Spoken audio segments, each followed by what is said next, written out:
Welcome back to another episode of the Will Hill Show. Today I got another one of the comedic homies, Bobby Wright. Bobby, man, tell the people who you are. What's going on, y'all? What's up, world? Welcome to this show. Appreciate you. No problem, man. Appreciate you. I'm Bobby Wright, stand-up comedian from Chicago, Illinois. Just to be technical, Chicago Heights, Illinois. Oh, okay. Yeah. I stopped claiming Chicago all the way. Just decided to add the Heights. Yeah. I'm adding Heights from here on out until we get ourselves together. Even when I'm out of town, I tell people not from Chicago. I'm from Chicago Heights. My pop's from Chicago Heights. Yeah, it's bad. It's a bad area, He but tried to repopulate that motherfucker. yeah, how many brothers and sisters you got? Oh, I asked him. He said he don't know. Really? He Mexican? No. Oh, I look like I got any Mexican in me. you never know. It's the summertime. Oh, I fucked up. I ain't put no lotion on me. Some lotion. No. Yeah, I do, but I don't take lotion from men. It's fine. My girl. I just don't know what you did with the lotion prior to It's brand new, honestly. Ain't started jerking with the jerkins yet. No, I'm a Vaseline guy. Okay, thanks for being. Hey, that's very specific. Very, very specific. I've never masturbated with anything other than my hand grease. Yeah. It's just not a thing that I like to do. It's not that I don't masturbate. We gotta talk about the OnlyFans today too. Oh yeah, no, we got to. How they reneged. I'm so pissed off about that because I wanna before we get into it, I wanna get more into your comedy background. Oh, who am I? Yeah. How long you been doing comedy? First time I got on stage was 2004. I had a nice little 3-year run, and I took a break for like 10 years. So that's basically quitting. So I got back into it in 2016, and I joined forces with a few people. I don't know if you ever heard of the Dream Team that was moving around. I want to say 3 years ago. So I got a tune with them. I don't really know who I was about. Yeah, they'll be in the Smithsonian Museum because we are no more. We no longer are a team. We haven't done a show in a while, but I do thank them because when I got back into comedy in 2016. Just to drop their names: Billy D'Angelo, Shamika Finley, Levi, the comedian, Michael Hatchett. Yeah. I'm forever grateful for them because they made me fall in love with comedy again in 2016. I know It's pretty fun time. And Mojo Brooks was actually part of Oh yeah? the initial part. Mr. James. Yeah. He was part of the initial foundation of the Dream Team. And due to his popularity and the fact that we were pretty lame, just talk shit. But he jumped to his own thing. We all jumped to our own thing. Yeah, you grow. Yeah. What was with the hiatus? What you just... Man, it was crazy. I'm trying to think. My son was born in 2010, but a month prior to him being born, I was actually about to head to do something just like this. Right. So a month prior to him being born, my dumb ass set the kitchen on fire. How did you do that? True story. My baby mom, she was in the room on some pregnant lazy shit. I can say shit, right? Yeah. Okay. She was on some pregnant lazy shit. Couldn't get out of the bed. And I was having a bad day. So I walked into the room. I'm trying to tell the story about my bad day. In the midst of this, she's cooking French fries. So instead of me being in the kitchen to watch the French fries, I wanted to get the story out. You get off the chest. I had to say what was on my mind. So we started seeing a reflection of sparks and a picture on the wall. And she was like, I think something's on fire. I was like, no, it's cool, but like I was saying. Man, I walk in the kitchen, man, the whole damn kitchen is on fire. I go to grab the pot. I didn't know nothing about grease fire. Just pour flour on it. I had no idea. You know, tell you put water on that shit. No, I put my hands on that shit. I grabbed the pot with my bare hands. I run to the screen door. Keep in mind, we on the 3rd floor. Oh shit! So I'm like, I'll save this. The whole building about right. So my whole superhero tag was kicked in. The screen door was locked while I had the flaming pot in my hand. And I go to just jab my hand through the screen, rip the screen open, and my hands were just, I'm telling you, it had been about 1,000 degrees. Woo. My hands were filled with grease and fire, but I saved everybody. Right. Except me. So it looked like a grenade. I got everybody. Yeah. Whole night, I'm watching my hands, and I got them underwater. I never go to the hospital. It's just melted skin. She goes to the store. She finally was unlazy after this shit. That's for some fire on you. Yeah, she was already. I didn't have insurance at the time, so I was like, fuck it. I went to work the next day, like ain't shit happened, you know.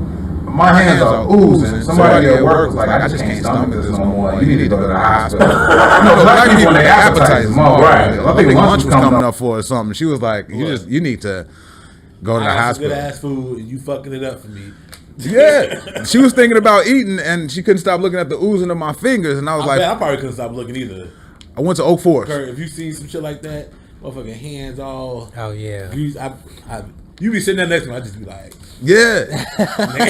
And it was I don't even want to describe it, it was so gross. But I was like, I'm not missing this money. So I came to work the next day. I go to Oak Forest Hospital, because that's where you go if you don't have insurance. Go to Oak Forest Hospital. The people at the hospital looked more scared than me. They saw my shit. They was like, "Oh my God, did this just happen?" I was like, "No, it happened last night." She was like, "Why didn't you come sooner?" I was like, "I had shit to do." So they rushed me to Stroger. This is the other place you go to if you don't have insurance. Yeah. They rushed me to Stroger Hospital out west. I'm in Stroger Hospital for 3 weeks. Sounds about right. Waiting to get seen. Yeah. It took me 3 weeks to get seen. After that, I think I tried to get on stage to do comedy like 3 times. I was wearing batting gloves to cover my hands. Like I had to wear these weird ass neck gloves, and I was putting batting gloves. I'm talking about MLB batting gloves on top of my hands just to that shit didn't hurt? Like, yes, it hurt, but I want it hurt like a motherfucker. But I'm gonna get these jokes out. Yeah, they talk shit, man. I was doing shows with Mikey O and Joey V back then, man. So they was talking shit. They was like, "Oh, here comes the guy with the batting gloves." I was like, "Yeah, I'm already. You know, you got to be a little crazy and insecure to do comedy anyway." Now I just added some fucking fuel and logs to the fire. Right. I'm like, I'm not coming on stage. So it took me like 6 years to get back on stage after that shit.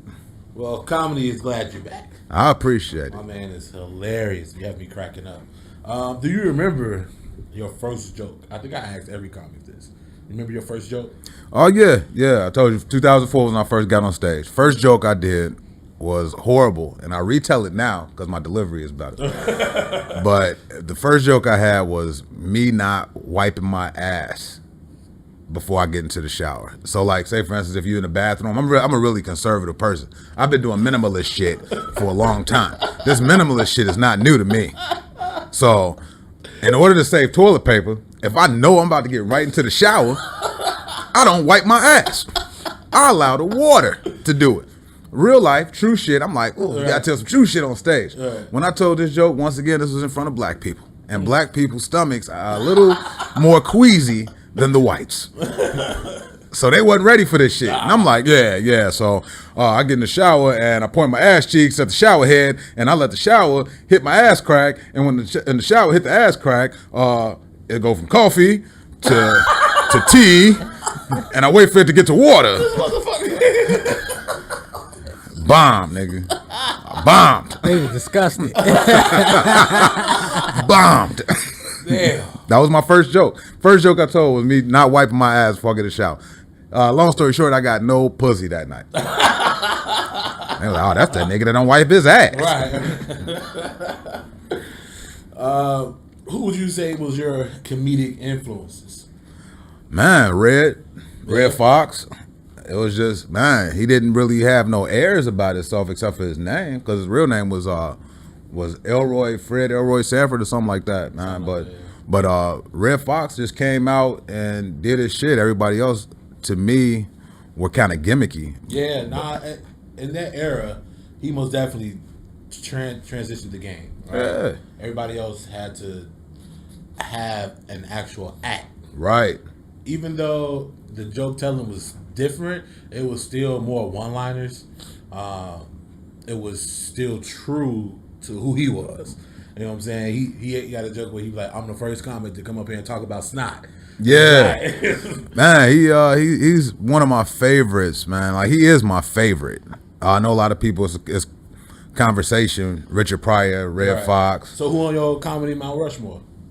Mount Rushmore would be Richard Pryor, Red Fox, Eddie Murphy, and Rodney Dangerfield. Dangerfield, people. He get a lot of praise. I've never really listened to his. He's so material. clever, man. Yeah, Like I'm gonna have to check it out. Rodney Dangerfield is one of the best one-liners I've ever heard in my entire life. Like I would love to put Carlin in Rodney Dangerfield's spot. It's interchangeable. Yeah. Depends on what day you ask me. You know, but and plus it's affirmative action. I couldn't do a Mount Rushmore without putting one white person up they there. getting built. So Red Fox, Eddie Murphy, and Richard Pryor. Those 3 spots are locked. But then that white spot, I might change it up weekly for affirmative action purposes. You have to add a female. Who you got? Man, females. There's not too many funny females, man. That's subjective. That's his thoughts. No, I'm serious, man. I'm serious. It's really not. But I like Ellen. I think Ellen is funny as hell. She's clever. Very clever. I love Wanda Sykes. Wanda Sykes is very I funny. think Wanda's better than Ellen, but I think Ellen has to be clever because she's a butch lesbian, and so like she can't really talk about butch the pussy. sometimes. Sometimes Ellen is lady. The Asian lady, Wong, something Wong. Amy Wong. The one that was on Amy McBeal. I'm trying to think what her name was.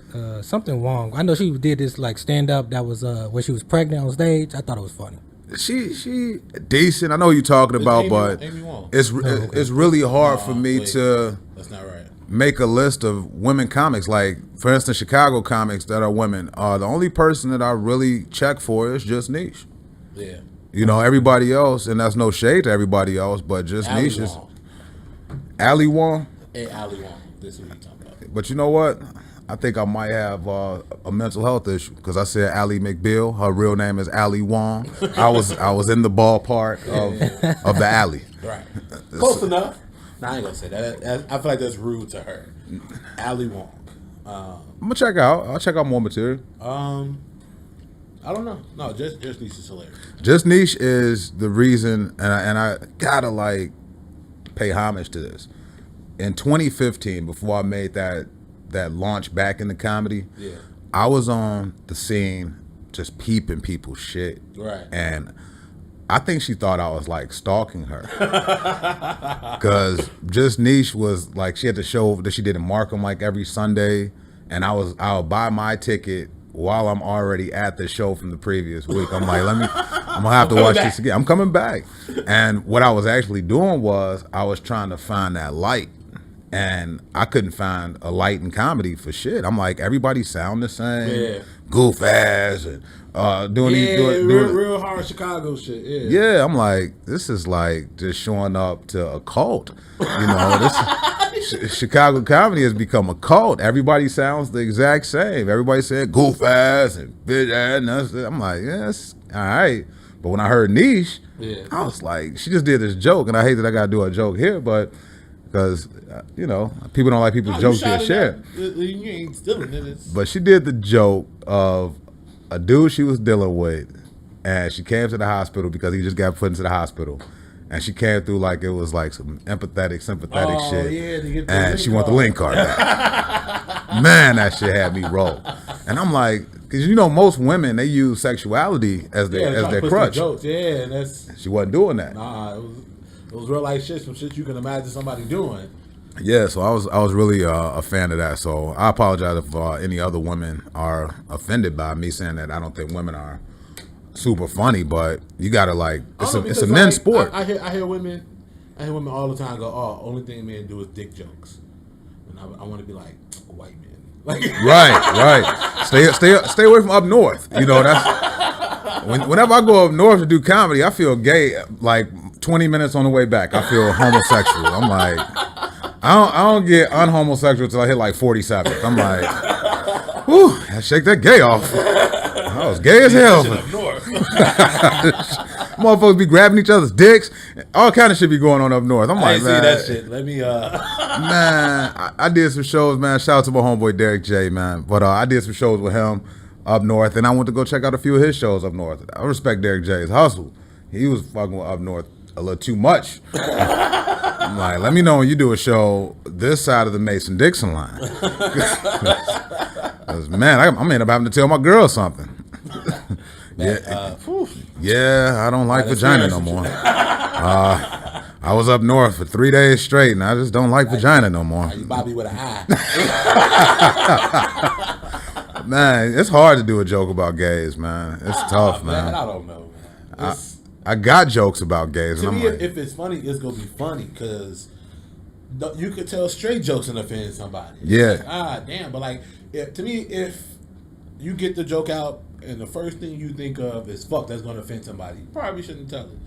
If the first, your first and I thought is, "Oh, fuck, I that's disagree. funny." I think if the first thing that comes to your head is that this is going to offend somebody, tell the joke. See, okay, so I guess I maybe understand it differently, right? To me, if it's funny but offensive, tell it. If it's offensive, kind of funny, don't tell it. Because if it's funny but can possibly offend somebody, they're going to laugh. It's probably an outlook on how you see some things, and it's probably something they have seen. I could agree with that. So it's kind of like using a weapon in a fight. Right. So if you got a bat and you got one swing in the fight with that bat, then you better land that motherfucker. Because if you miss and that other person can fight, Forgive me. I feel what you're saying. I just honestly think that the cancel culture is fucking up a lot of people's creativity. 100%. When you have to, I guess, actually think about it, like for real, like, is it funny? Can it hurt somebody? Just say it. It's funny. Yeah. It's funny. So you would disagree with Cat Williams' stance on it? He was saying that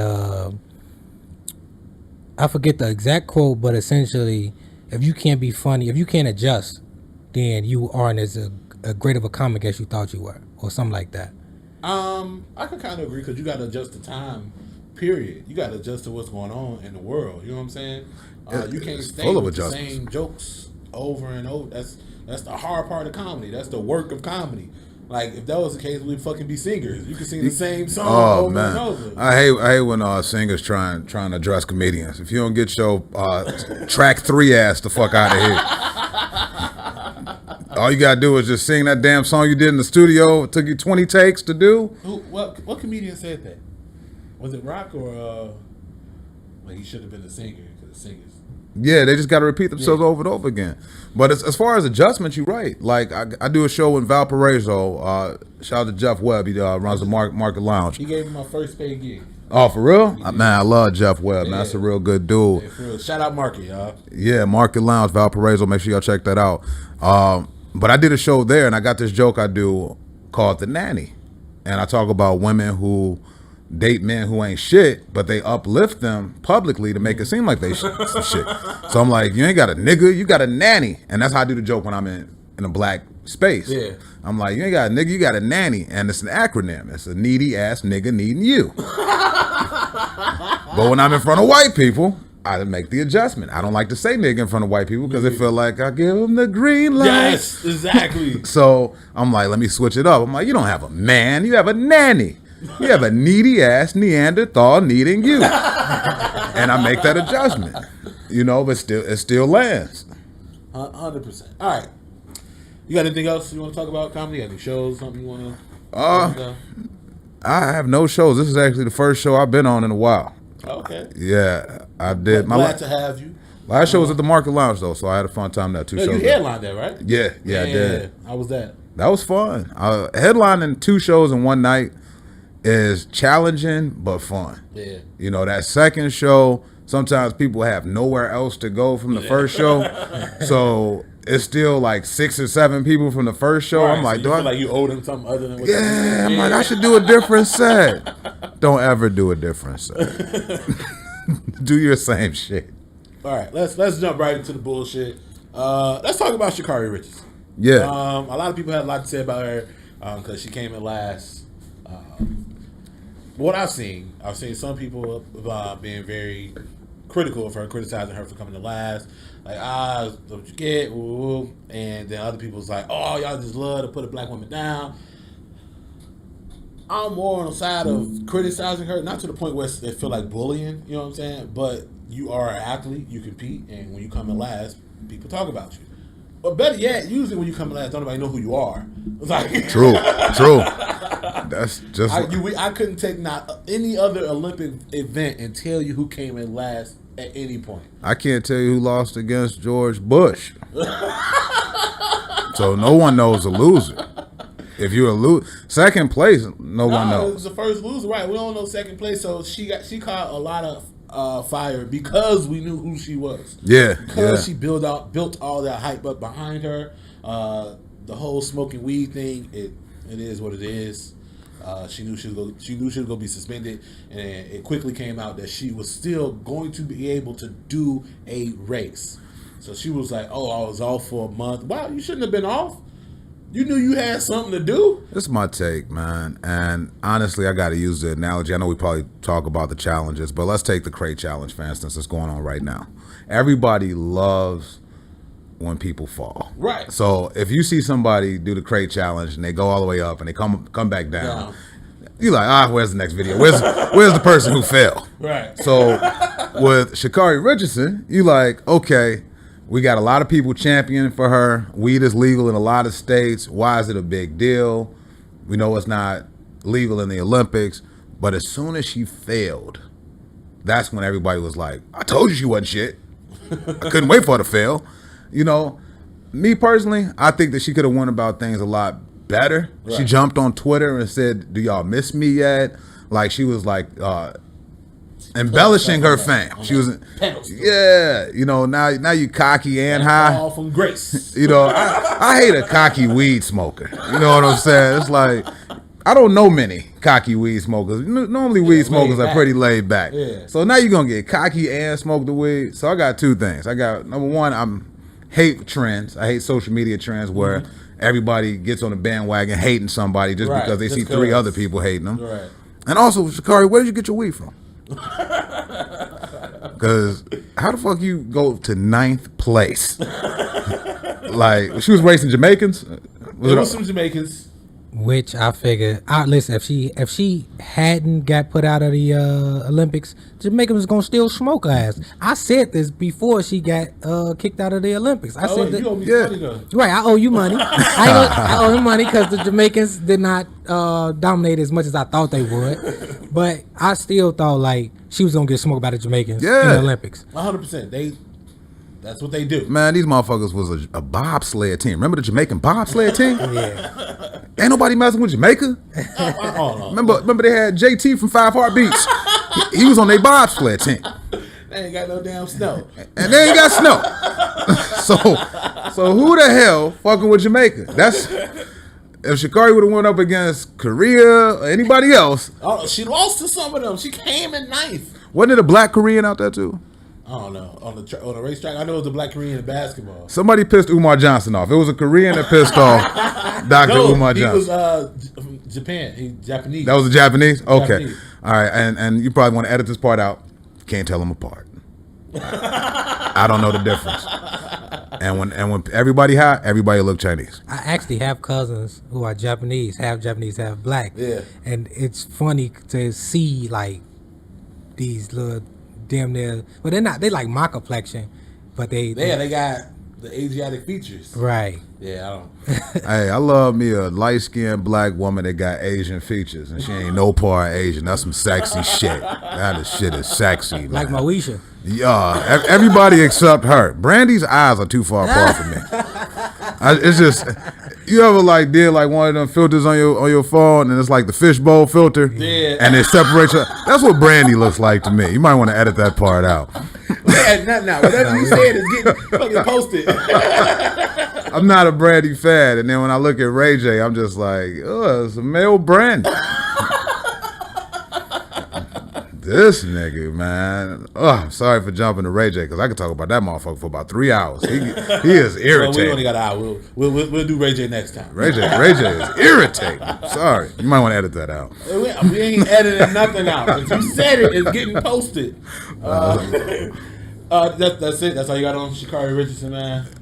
Yeah, she come back strong. I hope she does come back. Real talk. I hope that she takes it more seriously. As I was saying, I think that Sha'Carri Richardson is a phenomenal athlete. Mm-hmm. I think that, yes, her 9th place would be my 9,000th place. 100%. You know what I'm saying? So we got to respect the fact that she's an athlete. She is most definitely a top tier athlete to even have been in the Olympics. Let's not refute that. But like you said, man, she did all that talking to put herself up there. Right. Performed so badly because it could have went either way. if she wouldn't have said nothing and came in like third, we still would have been like, oh, she's good. She did all that talking and came in third. She would have been uplifted. Like, it could have went either way. True. Only thing it depended on was her and how she performed, right? And she didn't come prepared. So that bounce up or down went down all because of her, to me. I mean, we talk about it because it's trending, but in my opinion, I think that average Americans should not say anything negative about athletic people because the average American looks like us. Right. So I don't even yell at the TV no more when my team lose. Like, everybody be yelling at the Bears or yelling at LeBron, like, man, how the fuck you messed that play up? I don't scream at these people, man. You know, I was playing basketball, half-court basketball for 5 minutes and got tired as fuck. So if I see somebody out there not performing to the best of their ability, but they played all 4 quarters or ran all 4 laps, I'm like, man, kudos to them. Kudos to them. They did a good job, man, because that's some shit I wouldn't have did. I'm trying to play quarter court basketball now. I'm like, to the free throw line. Can we shorten this up just a little bit more? Check ball. Check ball. Court basketball. You down for some quarter court basketball, Curtis? No. See, Curry look a little athletic. I mean, I hope when every chance I can. Full court? Depending on who I'm playing with. Man, they brought me Because out to if play. they more athletic than me, then I could do full because I ain't gotta be the one Right, that you ain't back gotta and run the forth. court. If I'm the most athletic, nah. Half court. Half court. No, the craziest thing I do on full court basketball, and I do play it once a year. My cousin does this thing once a year for his birthday. I do not play offense. I stay on one side of the court the whole time to play defense. There you go, Sco. They said, what position you playing? Defense. That's the position. Basketball. I'm never leaving this side of the court. I'll play half court. I can play full. I'll play half. Tired as hell. All right. Did you see the video? They was at I think a Steelers game. The white lady and the black dude got into it. Yeah. The white lady got all in his face. She slapped him. And I'm not gonna lie, I'm surprised he didn't slap the piss out of her. But he didn't. He held his composure, at least for a little while. I think he ended up taking a jab at her. But then her guy got up and he laid the guy out. Oh, yeah, the hesitant one-hitter quitter. Yeah. I seen that. My take on it is the brother's been in abusive relationships before. You know, if you get practice at home, so it all starts at home. So I've been slapped up a couple of times. Had to restrain myself. You know, so Right. that brother probably was in the same situation. I think right now with the racial tension that goes on in this country, she couldn't wait to do some shit. He definitely couldn't wait to punch old boy. But Right. I respect him for restraining himself. You know, because it could have went a whole nother way if he would have just reacted off impulse. I swear, And- because I don't know. She it wasn't like a little tap too. She put some force behind it. Yeah, And I'm yeah. like, ooh, she found the perfect one. 'Cause- Because her guy didn't get up quick enough for me. Like if I was with my lady and she did before it got to that point, either I'm gonna diffuse it. Right. If I can't be buddy ass, babe, shut the fuck up. Like See, shut the fuck up. bottom line is, even if you Rocky is a can't be, movie. Yeah, even if I can, I'm gonna try try to diffuse it. But the moment she went to go swing, he should have been up. To me, if this is your lady, you should have been ready to protect her. You again, it starts at home. You know what she's capable of. You mean attempt to protect? Attempt.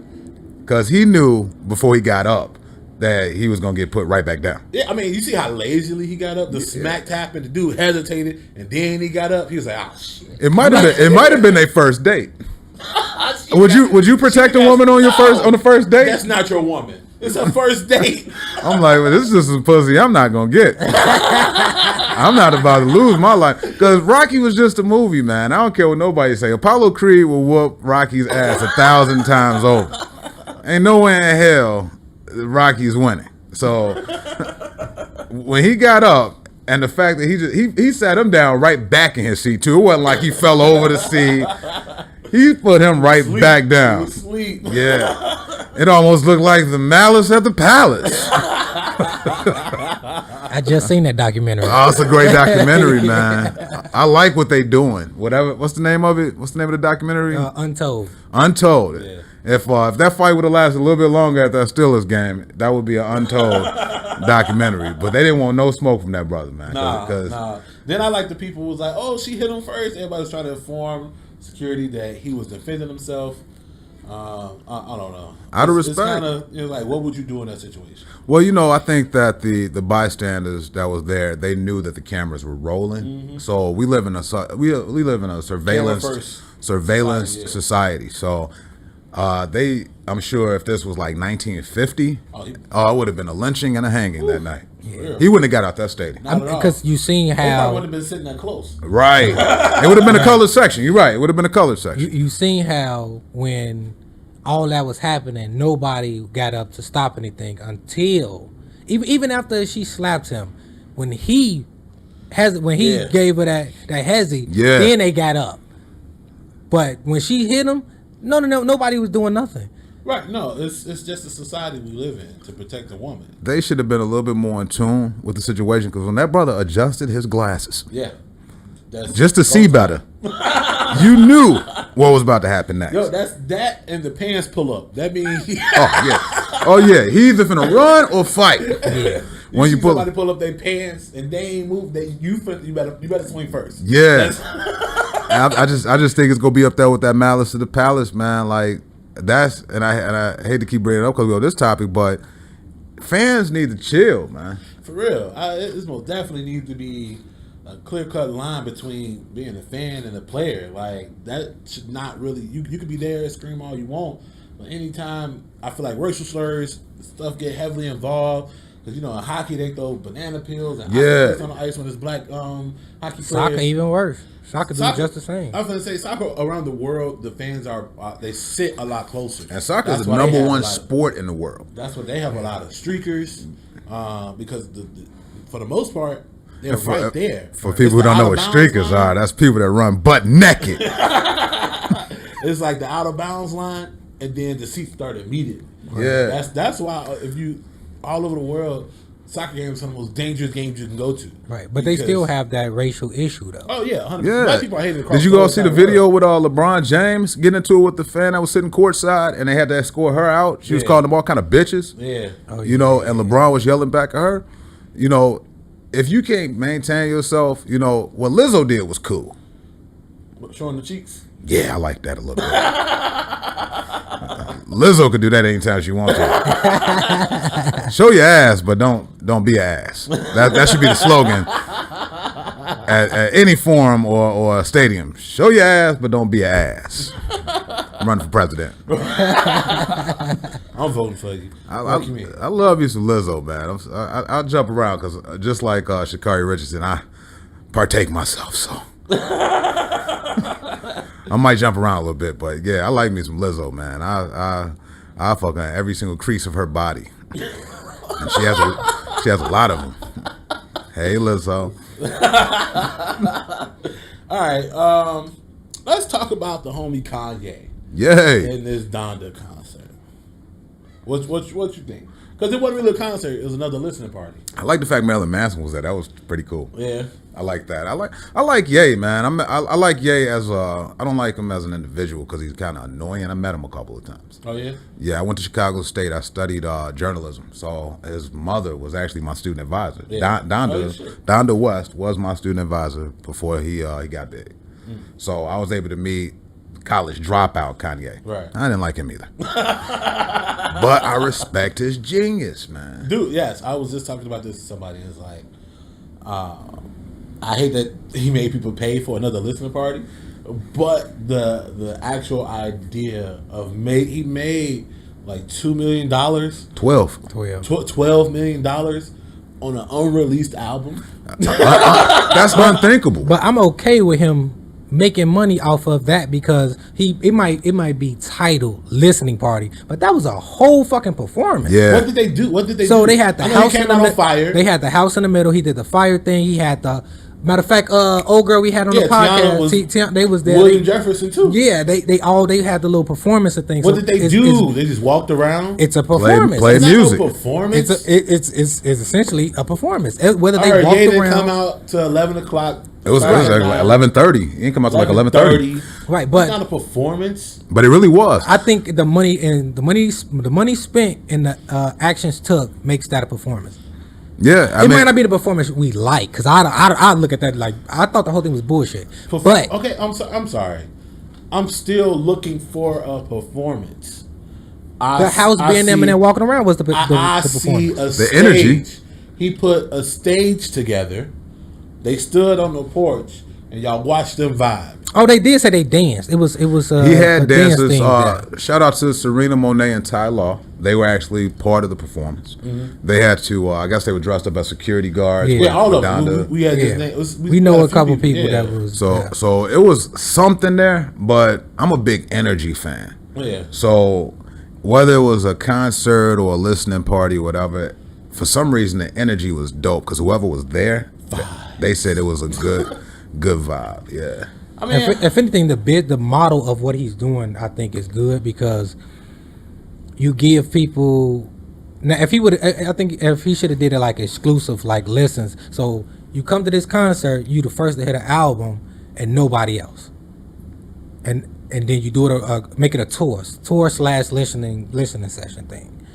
You make money from it. Look, Ye is You a make money genius. before you even put the damn album out. Ye It's has sold. new ways to do stuff. I guess. Ye has sold homeless That's the clothes at upscale retail stores. Right. Anybody that could sell the shit that homeless people wear at high price and people buy it, I'm like, I can't knock seek the it hustle. out, I not can't knock just the hustle. grab it. They go looking. Yeah, where is the clothes from the people that was on Demolition Man in the suit? Because that's what he's selling, them Dennis Leary ass For real, outfits for from real. Demolition Man. I'm like, who buying this shit? And then the shoes are basic as hell. This hype beast, man. It's the lesson of exclusivity. Yeah, yeah. You make stuff exclusive. You put a number on it. It's limited. People flock to it, especially in this day and age. Everybody's a fucking collector. So you everybody can't wants knock to be it. exclusive. That's the genius. But maybe I'm biased because I'm not a huge like music person. I can really care less about music. The only time I listen to music is in the car. You're not a huge music person? I've No. never heard that said before. Yeah, I don't. I can really care less. Really? Like I said, the only time I listen to music is in the car. And half the time, I can make it to my destination without putting on no music. I just be thinking. I mean, I have my moments, but man, I've never heard nobody. I got music for everything. I got a sound. My YouTube music play. I got different playlists for everything. Of course, you got the playlist I for don't have fucking. not one playlist. What? No. Oh man, I got a playlist for everything. If I'm like in a zoned out mood and I just don't want to hear anybody lyrics, I listen to classical music or soft rock instrumentals. I don't know. Maybe I got too much going on in my head.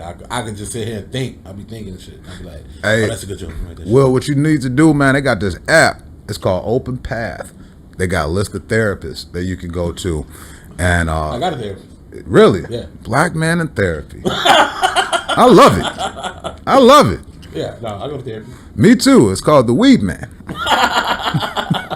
That's my therapist. How is therapy though for a black man? I gotta ask that. I think it's very necessary for a lot of people. We have a lot of unspoken trauma that we don't even know about, let alone yet to try to attack it. You think we inherit trauma? Yes, Innately? It's a whole science behind it. It's called epigenetics. Yeah. They did an experiment with these cats, right? So they had this female cat, and they shocked the cat every time a mouse came around. They put the mouse, shock the cat. Put the mouse, shock the cat. Don't show the mouse, no shock. So now the cat is afraid of this mouse because they don't understand that why it's being shocked. All the cat knows, I see a mouse, I get shot. Oh. Right? Cat had kittens. Kittens inherently was afraid of the mouse without being shot. Really? Yes. That's deep, yo. Yeah. So trauma is passed down.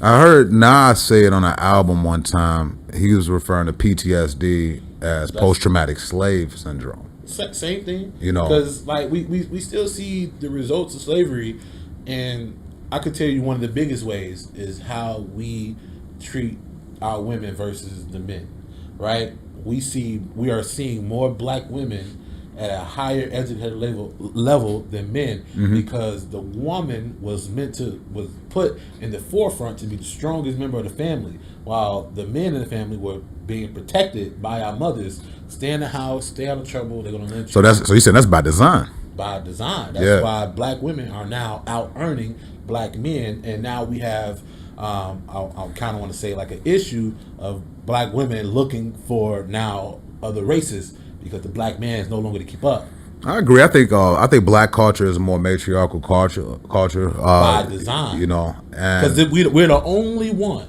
yeah, The only one, other than elephants. Elephants is a matriarch. Really? Just talking about people, but no music but elephants. No, it's a matriarchal Asian culture, and I don't know. But they I put don't. women first, or just a woman in charge. I don't know the exact breakdown of it Because- I don't know the negatives of their culture neither. Right. But I know women. I think they in charge. Plus they handle the day to day of the family life. Because we all know the UK was a matriarch.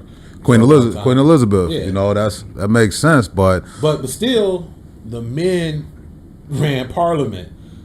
The Queen, that's fine. You get to final say so, but men ran everything else. so you think it's a fear of the black man? You think that's where Overall, it's I rooted? don't know. I don't know. That's something. Because I think it's a fear there. You know, anytime that we are in a position, and I coined this phrase, uniphobia. So I think that the powers that be are afraid of unity, and they do anything at any cost to make sure that there's not a black family dominant in this country. I mean, yeah, we see that anytime you get to come together. But that's part of war. Fred Hampton show how scared of unity they are. Oh man, I love So, that movie. that movie was I'm great. so glad that they brought that to light because the originator of Rainbow Coalition. Yeah. Man, that's beautiful. But looking at advertisements, they have a single black woman with a child, and then on that same product, Right. they would have a white White family. family. Yeah. So you would take stuff like that. Also, just recently, But look, I mean, but that even right there shows you they want the black woman to be the leader of the household. they want the black woman to be the leader and no father in the household. Don't say she's leader, so she does it all her own. Don't need no man. Yeah, But we go back to This the white we go back to the nanny situation though. Needy ass nigga needing you. Go back to that situation. You can have a man in the house, but he's in no way a resource to the economy. He's nowhere a resource. Well, he's a resource to the economy because he's probably buying bullshit. Right. But he's not making Contributing to the this household. system go round. Right. So that's what I see. Also, the lady that was in the Olympics too, they had her. I forget her name, but they had all these videos of just her and her child. She got a whole husband, as women say. They haven't showed the husband at all. All they showing is her kid, as if she's like a single mother, but she got a whole family. Right. That's crazy. Because it's always weird to me when I hear people say that they didn't. Well, not weird. It's just my experience has always been different when I hear people say that they didn't grow up with seeing a man run a household. Because even though my mom's was a single mother, but I seen at least a lot of my family, like my grandfather, my uncle, my cousins, they extended family. There was a man there who runs the household, so I seen it enough Now, see, to know like this is the family structure. Where other people would say they haven't seen it. I'm one. I didn't grow up with no man leading nothing, nowhere. I grew up with my mom, my grandma, an auntie. She did her shit by herself. My grandfather passed away before I was born. How did it affect you? I don't know. It's hard to say because my mom she didn't fall into the system, right? So she raised me to be a man. Even though they say a woman can't raise a man, I think that's still inherently true. Because only a man can teach you certain things. So there were some things I could have learned at a lot younger age that I didn't learn until I was an adult and was able to have a male-to-male relationship where someone older than you, or just people around me. It ain't necessarily somebody older than you, because somebody could be the same age as you and have more life experience than you.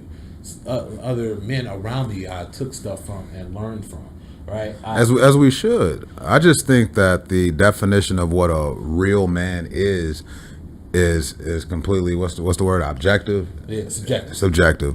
So I think it's based on your own perception of what you think that should be, because a lot of women are telling men that they're not real men. And I'm like, why? Because I don't know how to put on brakes? No, look. So I had a coworker. I was roasting him at work. We got into it, and he said I crossed the line or whatever. I apologize. Then he got mad at me. He goes, "You don't have any kids. I can tell how you talk." I'm like, okay. He was like, so you're not a man. You ain't got no kids. What? And I say, wait, that's your measure of a man? That's how you're going to measure a man? You have to have a kid to be Never a man? met a You don't sterile take care- mechanic? Like, you don't take care of your kid, but you're a man. Right. I got the wherewithal not to have any because I don't want to. Not. I say that because I don't want to. Yeah, So, man. but I'm less it's a of choice. A man. Yo, like, are you serious? Like So somebody, let me ask you, what's your measure of a man? my measure of a man is just, first of all, be a good human being. You know, forget all that man, woman stuff, whether you're a gay man or a straight man or Right. a fat, skinny, whatever. First of all, focus on being a good human being, because that was the worst thing anybody ever called me before, was a horrible human being. I had to go home and think about that shit.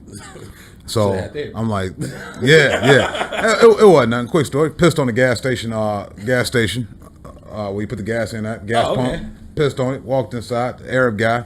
Could have called me a nigga. He called me a bad human being. And I was just like, oh, shit.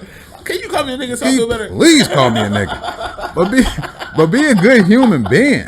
You know what I'm saying? Like that's first and foremost, and don't allow outside influences to influence your true nature of who you are as an individual.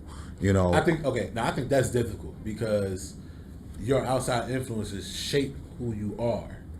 Now it depends on what you take from it. in a sense. So, say for instance, if your outside influence, we follow trends in our culture like a motherfucker, man. I mean, we set most of them in our We set. for the rest of the world. But I got tired of being a nigga. I started being a black man. Yeah. Because I'm like, niggas follow trends. Like, motherfucker, white folks ain't got trends like that. They might have some hot shit going on at the time. Like 90210 was hot at the time. But, you know, they was like, okay, new show. Let's watch One Tree Hill now. You know, that's what niggas shit. We got languages that switch up. I'm like, as soon as white people do get to it, we got to switch it up. And I'm with the white folks. I'm like, yeah, what we say? I just learned it. I just learned lit. Where we at now? Who tweaking? Why are you tweaking? So yeah, we don't say on tweaking. drugs? We don't say tweaking no more. We don't say tweaking no more. Just like this other one, capping. Yeah. Oh, it's all cap. Who's shooting? You know, that's like I thought capping was shooting. Now it's lying. Or she's a runner. Yeah. Yeah. Completely changed. I'm like, oh shit, she going? Right. You want to be a runner? Since when? Motherfuckers say somebody got little. I'm like, oh, what do they do? Keto? They got little. Oh, they ran away. Okay, I got you. No, because one of my major installments of, I guess, the measurement of a man is integrity. That's a good human being. Yeah. Like, you have to have some type of integrity about yourself. Get you something that you believe in and stick to it. Yeah. Like, hey man, if you a thief, be a fucking thief.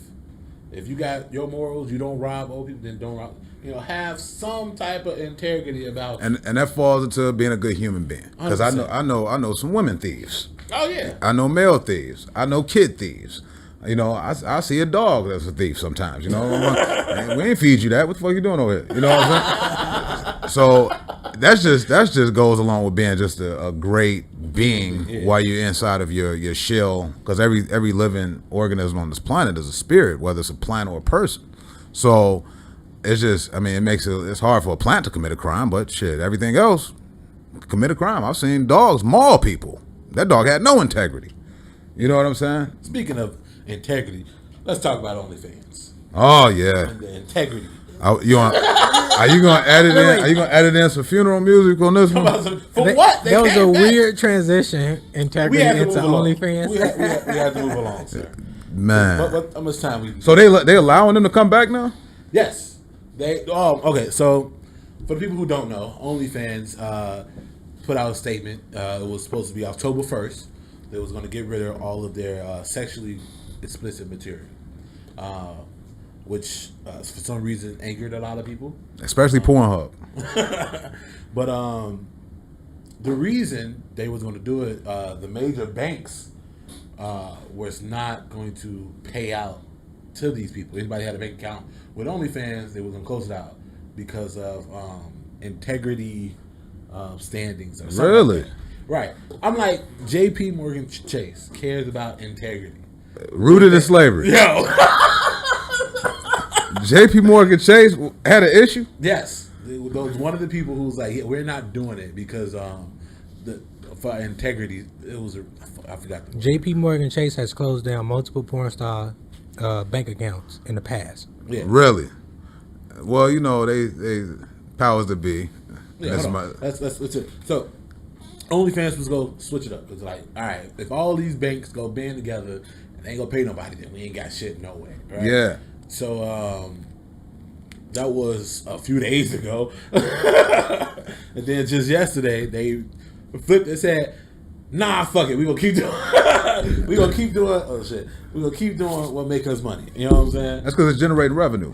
How do you not? So, what was it? Tumblr used to allow whatever. Then they changed it, and now no one know what the fuck Tumblr is. So I looked up the Tumblr situation. They got rid of porn because they couldn't control the amount of child porn that was seeping through. Oh, okay. So their situation was a little different. We are gonna talk about R. Kelly in a little bit too, right? Oh yeah, we can. Okay, you triggered me. Talk about whatever you want. I just think the thing with OnlyFans is, I think it's a good avenue for a lot of people to make money. I don't think that they should have ever even conversed with shutting it down because it's a lot of bullshit that gets traffic through bank accounts. Now they want to try and discriminate. Right. The fuck? If it's money, transit. Like, Yeah. the fuck? Does it matter? I mean, I've seen they still have regular porn. Right. You still got strip club owners. You know, you gonna shut down the strip club because he banked with you? Right. So the at least in my mind, the issue is we don't want nothing illegal to seep through, which will be a domino effect of are we responsible?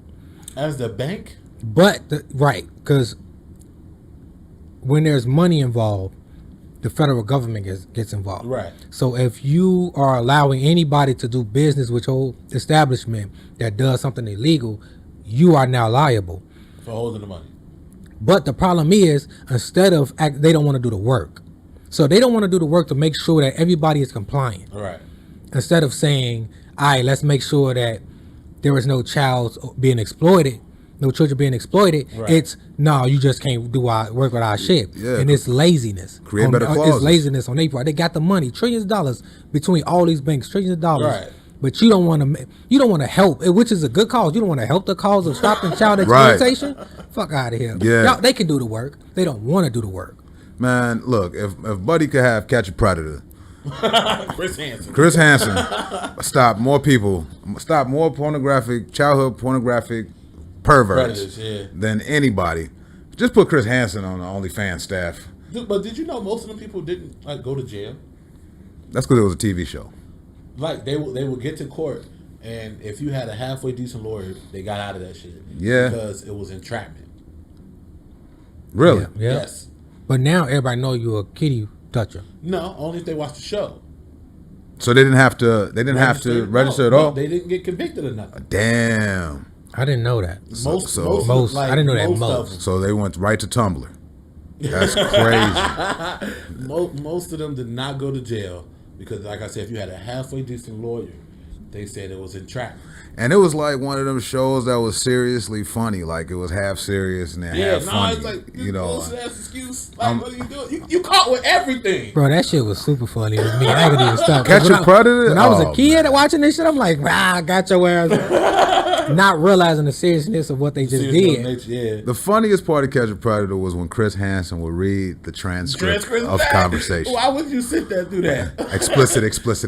I want to stick my explicit in your explicit. I'm like, oh, this is. Did you say them things? Are you not? I bang children 18. Man, them was the dumbest motherfuckers I've ever seen in my entire life. What little kid is gonna be at home by themselves in this big ass house and be able to set all of this shit up, and then you appear at this house out of nowhere? This little motherfucker talking Eat about the some, cookie. sit right there. I'll be right back. Never see her. They take off running. At this point, you got to know it's a setup. No, see, because look, I guess when you already doing shady shit, you can look over all the other shady shit to what you're trying to get to. It's an ego. Yeah. That you know that is one very unlikely to happen. So you like, fuck it, I'm gonna risk it all. Yeah. I mean, because they predators. They not Yeah. smart. Yeah. They not smart predators. Because it could be a smart predator, but those guys Jeffrey wasn't smart Epstein. predators. Yeah, he was just rich. Smart for not killing necessarily himself, and I don't even think he killed himself. But I mean, but like I Yeah, said, Predator Island. Come on, no, but I'm Yeah. saying that's rich, not smart. that is smart. How did he do make that his money? shit? How did he make his money? I don't know. It was hedge funds or some shit, right? I don't know. man, he made his money by keeping secrets. Yeah. So Well, I'm saying you don't necessarily got to be smart. You just gotta. He just had a lot of money, so he can. I think you have to be somewhat smart to organize it to the point where it took so long for it to come to light. if they pulled a hood up on this, on what's really going on with that motherfucker, everybody about to get. Oh yeah. I mean, I'm talking about everybody. I'm not even gonna drop names on this podcast. I just know that. Don't have them motherfucking hackers looking for my. I just these ain't even actors. These are. I mean, they ain't gonna find shit on me. These people are political leaders, actors, like A-list actors. That was part of his murder right here on this. Yeah. So that murder suicide that took place in prison. Come on, That man. was some Jack Ruby shit. Yeah. But that's if you know what I'm talking about. If you're smart, you know who Jack Ruby is. Yeah, that JFK shit. Yeah.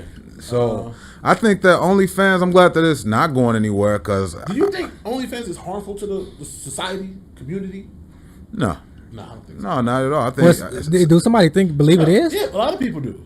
I mean, but it's plenty of stuff that existed before OnlyFans. I understand. So how I would like to talk to people who believe that shit is. So some of the people logic is you giving these people okay, this gonna sound stupid. I don't believe it, but I'm just saying.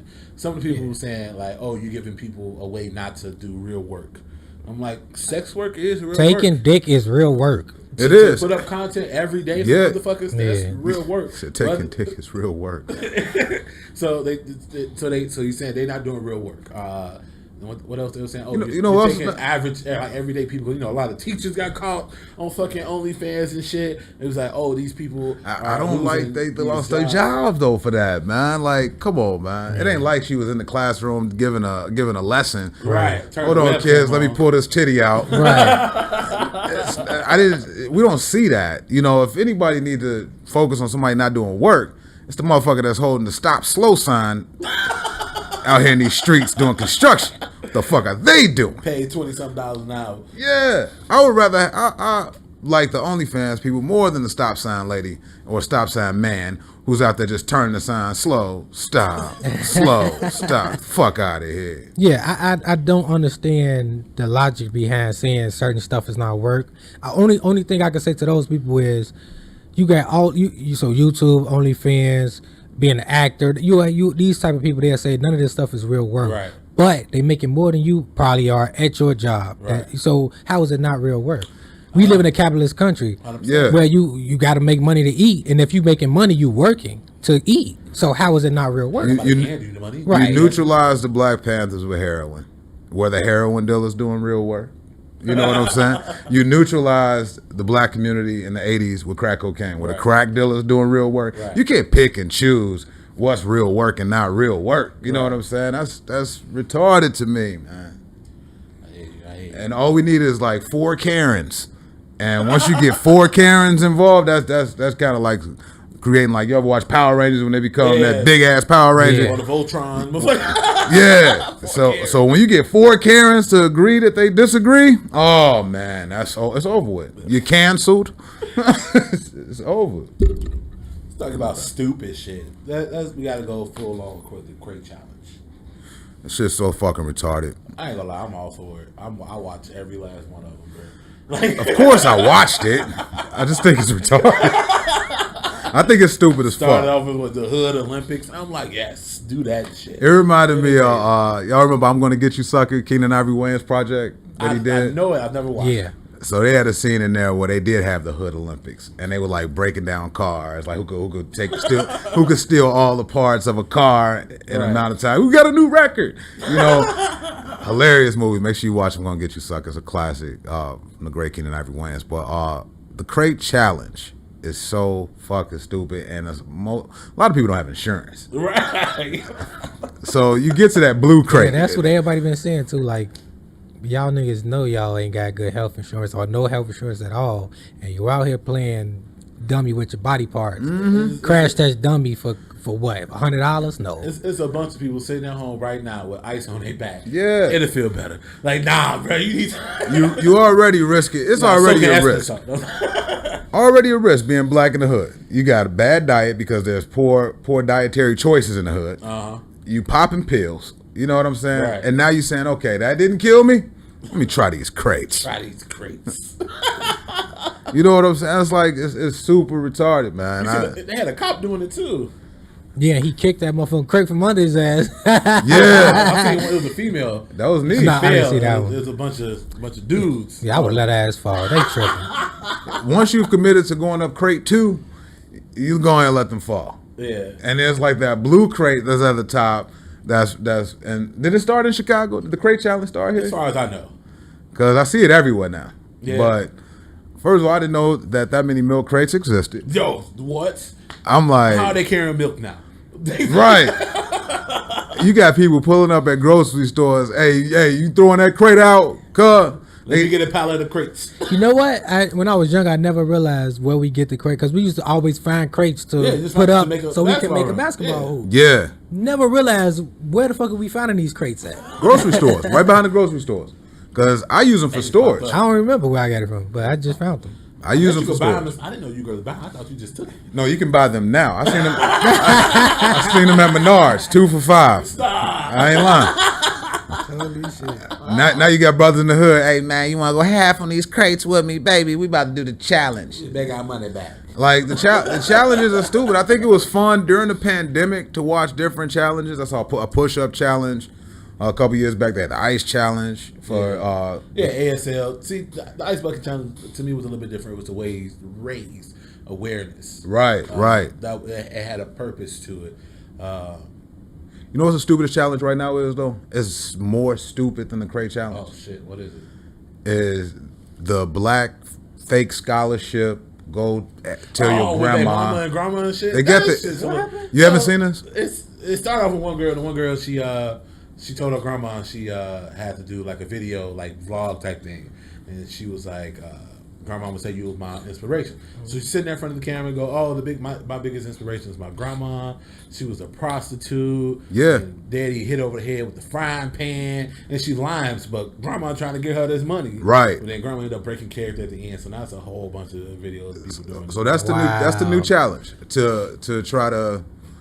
Make your parents break Lie character. for you and shit. But Yeah, it's- they gonna lie for you, but I didn't like it because it dealt with grandparents, man, and it touches me because I lost both of my grandmothers back in '98. So number one is you should be grateful if you even have a grandparent if you're over a certain age. But then you got you exploiting the stupidity of this old ass woman for TikTok views. for views and likes and shit. And I ain't never got $1 for a like. Still haven't. You know, I haven't monetized my Facebook page in that way. Yeah. So I'm not about to put my grandmother or any older family member who had to go through some bullshit that we didn't have to go through to make people laugh on this bullshit ass internet. somebody asked if someone died from the crate challenge. We was talking about it. I didn't see no one that has died from injuries from the crate challenge. Right. I've seen some bad injuries, but I haven't seen Yeah, that. I think honestly that's like pretty much the funniest part. And I don't like anybody who don't like that because it's been TV shows about people getting injured. Now that it's us and the whole conspiracy theories and shit, now it ain't funny. No one made them do that shit. It's always funny until it happens to you. You know what I'm saying? That's a choice. It's definitely a choice. Like, I laugh at people all the time. Yeah. I do it. I'm like, yeah, it's stupid, but that's stupid over there. You know what I'm saying? But the funniest is when a motherfucker try and out crate you. Like, I got it stacked at 6 feet. The motherfucker trying to put it at 16 feet. They like, oh, no, I can get up to 16 feet.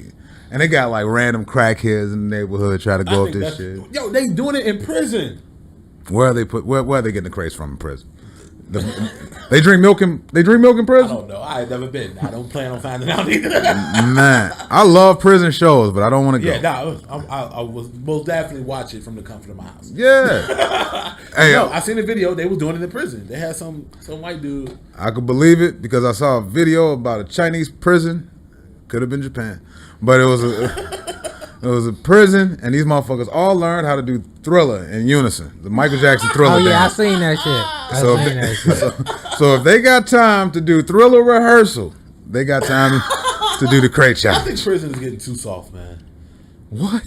Have you not seen these people with big ass TVs and shit? That's far.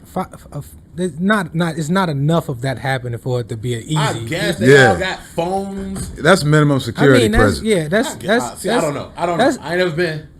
Don't plan on going. My uncle was locked up in Danville. I mean, if you talking about freedom versus no freedom to move around when you want to, then Yeah, but they look like they're having too good of a time to be on punishment. But it's different. It's different. It's levels to this shit. Yeah, no. So you got Danville Penitentiary. That's where my uncle was locked up at for 10 years. And this motherfucker had a whole band. Like, they called themselves Nucleus. And we'd go there and they had time to like write original music, create shit. I'm like, man, prison is cool. My mama, don't say that shit. I'm like, yeah, but they having fun. They having fun while we here. I'm like, okay. But then you got Menard and Pontiac. Yeah. These are 23-hour lockdown maximum security prisons, man, and that's a little bit different than They ain't Danville. write no music in there. Ain't no music being written, ain't no bands being created. And Menard or Pontiac. I mean, would you say that? So American prisons are. You say American prisons are getting soft. What about other countries like Sweden or? I heard the Ukraine got some of the worst. They more. I mean, Sweden is different from America. It's like free range prisons. It's more so they really truly about. Free range prison. No, but they really truly about rehabilitation. Yes, yeah, like 10 toes down into making sure that these people have a better quality of life leaving. Man, they level of punishment from what I've seen. You steal some shit, they cut off your hand. They do. It's weird. But as far as like the governmental punishment system, it's such a hypocritical system already. So if we supposedly a country that dislike Muslims, for instance, and we run off Christianity, thou shalt not kill, but yet still have the death penalty, is some stupid shit. Hey, because in the Bible, an eye for an eye. Right, but so you said the Bible is contradictory. Yeah. Okay, I could accept that. That way, if that's what we're living by, so is our values. If that's what we're standing on. So Christianity is a contradictive religion. Yeah, all throughout it. I can respect that. When you can get two people who actually know the Bible can go back and forth, scripture for scripture, contradicting each other back and forth. They'll let you know what it is off jump. It's just like Life is poetry. contradictory. In my opinion, I mean- I think that no one should be put down. I think that life in prison is suffice. You don't have the discipline enough to live in society. So lock your ass up. I think it takes too much to get somebody the death penalty nowadays anyway. Just give them life. Can't come out. Yeah. Like, I mean, and also I think that the What's prison giving them system death is a rehabilitation system, supposed to be, not in America. and it's It's a retarded. training ground. It's it retarded to buck. me because if you do drugs, and they don't do it as much as they used to, instead of them going to rehab to try to get drug free, what they do is they send them to prison, come back out and do the same drug. Rehabilitation is horrible. Because it's not real rehabilitation. Because we'll keep it a buck. Only the white people with opioid crisis got sent to rehabilitation centers, rehabs, instead of prison. Right. Some of them did go, the poor ones. But if you had any type of money, you got sent to rehab, not prison. Yeah, and then Then most they go, who sold you this? We locking them up. and we love Ronald Reagan's kids. Those are the people we're talking about. Went to rehab. Who started the war on drugs? That was Ronald Reagan's period was so fucking funny, man. Because Ronald Reagan, that was the dopest drug dealer of all time. I was gonna Nino Brown, Noriega ain't got shit on Ronald Reagan. My nigga Reagan. Oh man, this motherfucker. It sounded like a title to a book. They should name the book "My Nigga Reagan," man, because this motherfucker not only flooded the streets with drugs, crack cocaine. His wife put out a fucking campaign to say no to drugs. Right. And then all his kids was on drugs. I'm like, this is a beautiful story. Because like most of the rehab centers are named after her, right? Nancy Yeah, Reagan? Nancy Reagan. Yeah. I'm like, this is the weirdest shit. All these motherfuckers doing cocaine, smoking weed. They putting cocaine on pussy. I'm seeing all kind of shit come out the Reagan family, man. I'm like, this is dope, man. This motherfucker went from acting to being the president to being the dopest motherfucking drug dealer on the planet.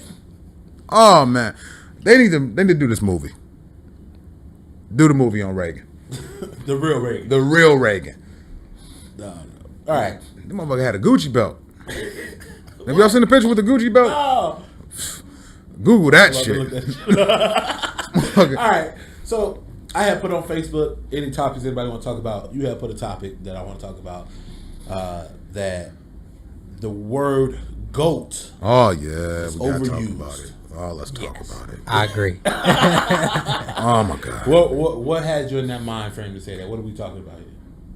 Well, let's first talk about LeBron James versus Michael Jordan, and if you don't mind, we could segue into remakes and reboots because Space Jam 2 was pretty decent to me. I didn't watch it, so I have no opinion on Candyman comes out today or yesterday. it. I've seen I seen Reboots somebody's and opinion on that already. But as far as like taking LeBron James and already giving him the title of being a GOAT, GOAT is short for greatest of all time. Right.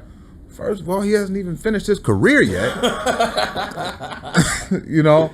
And secondly, you can't show up to the damn finals that many times and lose and be considered as a GOAT. I don't know, man. Okay, I like to argue, so this is my argument.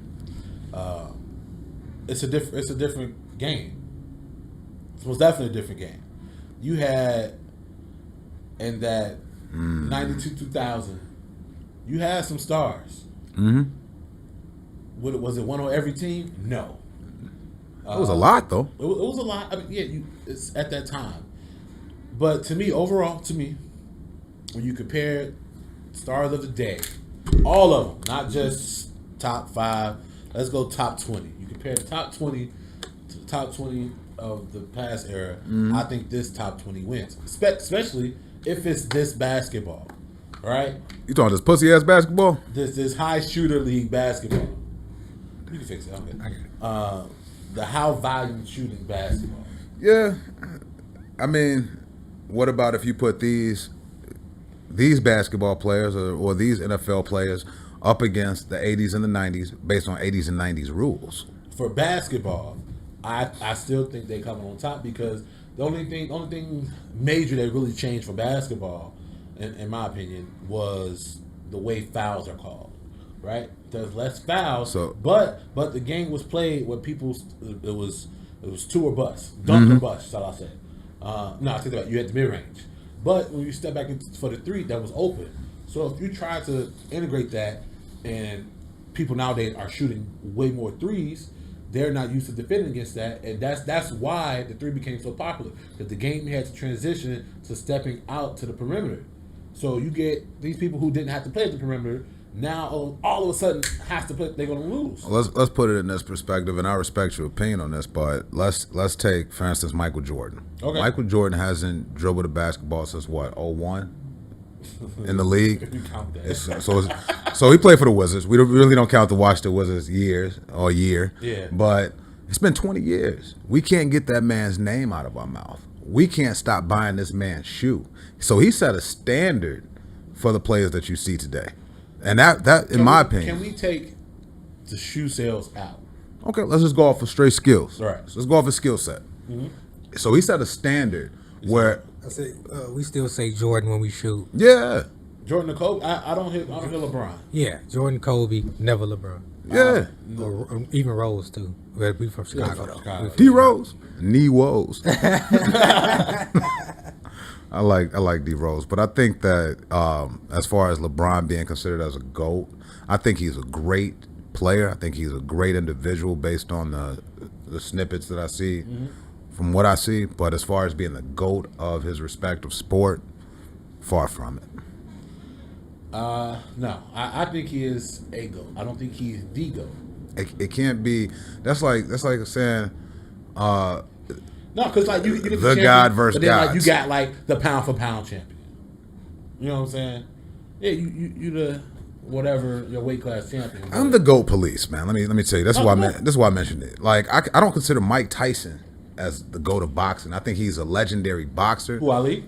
Ali or Jack Johnson would be the GOAT. The GOATs. You know what I'm saying? If it had to be an argument, I would love to see Muhammad Ali versus the great Jack Johnson. You know what I'm saying? I agree. Tyson is not mentioned in that conversation, especially after his exploits that took place around the Holyfield and what happened with Buster Douglas and him unraveling after Gus D'Amato left. You know, I can't put Mike Tyson in a GOAT conversation. I would put Evander Holyfield in a GOAT conversation before I put Mike Tyson in a GOAT conversation. I mean, Holyfield had immaculate career. Yeah, and I don't know why he's not mentioned more. Is it because he was not flashy? Yeah. And, that's it. And he one of them real church niggas. You know what I'm saying? For some reason, church niggas don't get enough credit, but he will whoop your ass. He the only motherfucker I know that I come to church and be a little scared of. Whoop your ass in the name of Jesus. We'll be out there like who daddy was that? Gator on Jungle Fever? Oh, y'all had to put Gator down. Kane's granddaddy on Menace Society had to kick Kane ass out the crib. These are some real Christians. But as far as GOATs go, I mean, you have GOATs of every sport. Michael Jordan is the GOAT of basketball. Tom Brady is the GOAT of the NFL. Hold on, wait. Your standard, Tom Brady's still playing. Yeah, but that motherfucker, that's different. Oh, that's different. No. That's different. Hey, Tom Brady is a motherfucker that always succeed while fucking. You know what I'm saying? Like, everybody else might come a little early, a little pre-ejaculation. Tom Brady is a fabulous fucking player, man. And he the only person that's the exception to the rule, in my opinion, that it can be the GOAT while he's still playing. And Serena too. What do you base it on? Drinks? I base it on body of work. You know what I'm saying? Like, for instance, so how much weight? If we were saying 100% is the maximum weight, how much weight does the ring hold? Man, that's 50 to 60% of the battle right there is being a champion. The other 40% is staying a champion. So you take somebody like LeBron. I think LeBron great. He's won championships. But, man, how many has this motherfucker lost? How many game sevens did we need to see? You know what I'm saying? So if we go on full body, can we not say the first that he lost the first 3 times he went, right? Mm-hmm. Was he not the only goddamn player on the team?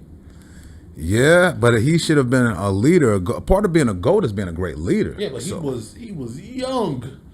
He did not have the experience to lead a team at that time. Don't get me wrong, they still count. He still went there, he still failed. How old was Jordan when he won his first ring? 91. So he was born in 1963. So we got computers in our hands for. Hold on. So Jordan was born in 63. He had to been what, 29? 91 minus 63, that's 29, eh? Something like that. Yeah. So with Michael Jordan doing what he did and continuing to win, like he stayed on the top of the mountain. Right. You take Tom Brady. You know if Tom Brady going to the Super Bowl unless it's like a really weird catch for the New York Giants. He was 27.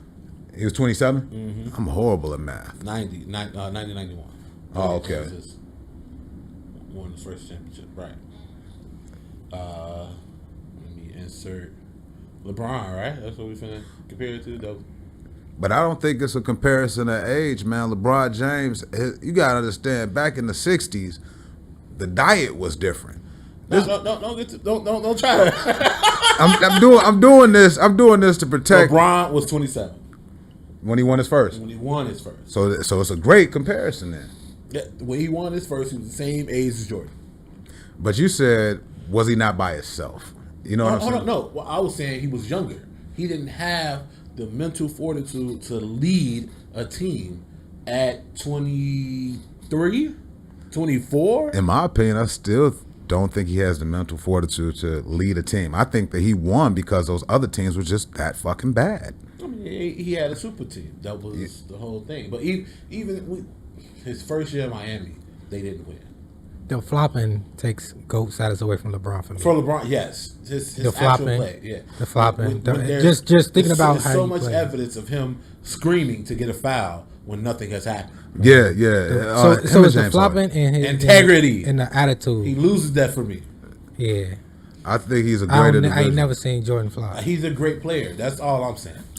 He's a great player, but he's not the GOAT. He was the top player for years, the best player for years in the world, best player for years. Yeah, but that's Talking about being on top and staying on top. He did that. Yeah, I think he's a giant amongst peasants when I watch him play, and the way he's going up and down that So court. he's a guy. He's just not Zeus. Yeah, exactly. he's more like Achilles or Mini guy. Poseidon, What's the motherfucker with the shoes who fast? I forget. Icarus. Yeah, I think that's his name. No, Icarus had the wax wings. Yeah, he flew too close to the sun. Yeah. Hey, you know what? I'm becoming a nerd on this. Don't tell nobody I like Greek mythology. Hey, I like it too. Shit. But no, I think that the whole GOAT thing, you got to kind of like, it's not interchangeable with legend. I think a legend is a legend, and I'm not going to even put names out there. So what, is LeBron a legend? Oh, LeBron is definitely a legend. Okay. Definitely a legend. And Like I said, I like the analogy I had. He's a god, but he's not Zeus. Yeah. He's not the god of gods. and would you consider Michael Jordan Zeus? Yes, you have to. Thank you. Okay, That's all I'm saying. But a lot of people go, all right, we judge a lot of stuff on rings. How come we not talking about that Chamberlain? No, Bill Russell. Bill Russell. Oh, because Bill Russell looks like Scooby-Doo. Right. Oh, but then people go the level of competition. I'm like, No, that's a lot. that That's- has to translate. Kareem is in conversation. You know, if we had to like, who's the greatest NBA player of all time? Kareem, Mike, Bill Russell. All of these are good conversations because Right, but then like the major piece when people get to talking about LeBron and Jordan's rings, you hear that. LeBron, Jordan never lost. LeBron lost this many times. They still got the flopping shit. But if being a champion and staying a champion is a major piece, Yeah. Bill should be up there. Then that Jordan never lost thing is stupid. He didn't lose the championship. Oh well, yeah, okay. he's never lost a championship, but also I got- I the mean, finals they yeah. won. I'm just thinking about prior to that. They ain't. Yeah. No, they had seasons where they. you know what also got to His get first mentioned few though. seasons, just like LeBron, but Jordan didn't in his younger years did not care. He put Cleveland on his back, literally, and drugged them with him to the finals. The Bulls never won a championship either. You know, they came into the league in 1966. They had players like Bob Love. He was dope. I met Bob Love. Reggie Theus. He was dope. I think that Michael Jordan, the difference between Michael Jordan and LeBron James is kind of like the difference between like a Eddie Murphy in comedy. You know what I'm saying? To Richard Pryor. Richard Pryor was great, just like that. Well, let me throw Dr. J in there too. So Richard Pryor was great, Oh, see, Dr. J is just he was like a first. but it's transcendence. Who transcended the game the best? So what LeBron James did was he took something that was created by Michael Jordan, the commercialization of somebody who's great, and commercializing it internationally. Dr. J did something that Jordan saw and said, I see that, but I'm gonna raise you this. You know what I'm saying? So LeBron James Was that hasn't. his intent? No, I don't even think it was his intent. I think Jordan's intent was just to be the best player. I think that was The his rest of intent. that just came with it. Yeah, and the rest of it that came with it transcended the game though. So LeBron James hasn't did anything aside from being a champion for black culture, aside from what Michael Jordan has done. Michael Jordan created a blueprint. LeBron James is following it. The only thing is that LeBron James is more socially and politically involved in the plight of black Americans. 100,000%, man. His whole "I Promise" school, I can't raise that man, praise his name enough for that. You know what I'm saying? He giving all them kids. I Can't Breathe T-shirt on the court. You know, he doesn't shy away from societal, cultural, because and racial he attention. knows his position, the amount of power he has, the amount of people that look up to him and will listen to him, and takes that and does positive things. Yeah. We can't even say that a little bit about Jordan. Not at all. Not at all. So, I think it's stuff behind the scenes he's done, but never politicized, never made public. Who? I think Jordan. I'm pretty sure I heard that. Only thing that stands out for me with Michael Jordan was when Spike Lee was short on money to finish up the Malcolm X project. Yeah. Michael Jordan chipped in some money to help Spike. I thought they it was something that they highlighted Jordan did, but he don't talk about it. I forget what it was. Half the time people don't. It's reporters. It's people who find out and they let the world know what they're doing. But the media creates these characters, man. Like, we came down on Whoopi Goldberg for a lot of shit that she supposedly did or said, especially during the Ted Danson years. But Whoopi is the shit. Yeah. You know, but the media creates these characters on how they want them to be molded for the public to see. Like Michael Jordan, to me, on the surface, looks like a alpha self-ass nigga. Yeah. You know, that's my opinion about Michael Jordan. Do I want to meet Michael Jordan? No, I could care less about meeting Michael Jordan. Right. But I love how he played the game of basketball. I love watching his YouTube videos on how he addressed each and every game. I love that he took Phil And the Jackson's. mental fortitude he had. Was Yeah. something I crazy. think that's one of the things that we don't hear. We hear about Jordan, but we don't hear about LeBron. Like when KG told the story where he was talking shit to Jordan, and then Jordan was like, "Okay, It's on. it's on." Yeah. You don't hear those type of stories about LeBron. It's different. They're Because- friends. No. What? But at the same time, know what I'm saying. But you get what I'm saying. Like, No, I hear what you're saying. like you hear multiple stories about that, like that about Jordan. Yeah. Don't really hear that shit about. It was a different league. They didn't hang out with each other outside of this shit. They barely did the All-Star game. They barely stood each other for the I mean, Olympics. I have that type of competitive streak that Jordan has at moments. Maybe not as hard as he got it, but I have that same thing with my family and friends. Yeah. I can still turn on the competitiveness. Just because you got to see these dudes out on off season, don't mean you don't be competitive when it's Yeah, time. they got the Player Association. So I didn't know, bringing up Space Jam again, I thought Michael Jordan and Reggie Miller really hated each other in real life, the way they play with each other on the court. But when Jordan lost in '95 to Orlando, and then in the offseason he was filming Space Jam 1, he built that facility right outside the studio where they were filming the movie.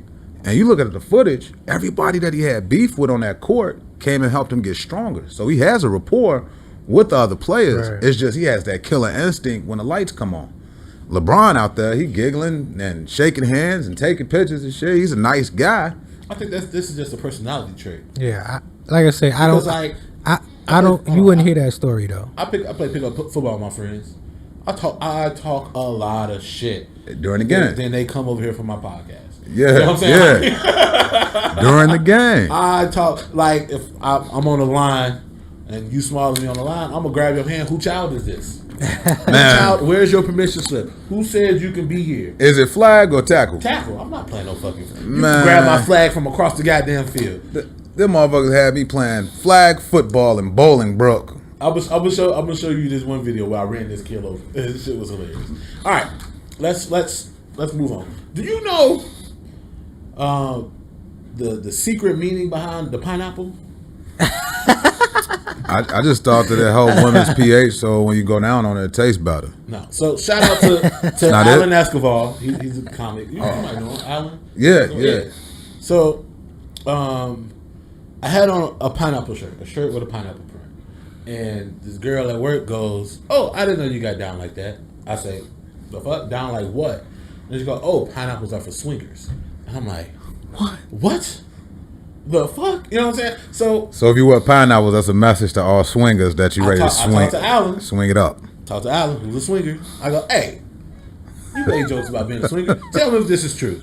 He goes, "Yes, 100%." What? But it was supposed to be more like home decor. Like if you got a pineapple on your doorstep, that means it's a swinger's household. I'm here for the gangbang. Right. So look, you can try it. He told me to try it. I haven't done it yet, but when I do, I'm gonna record it.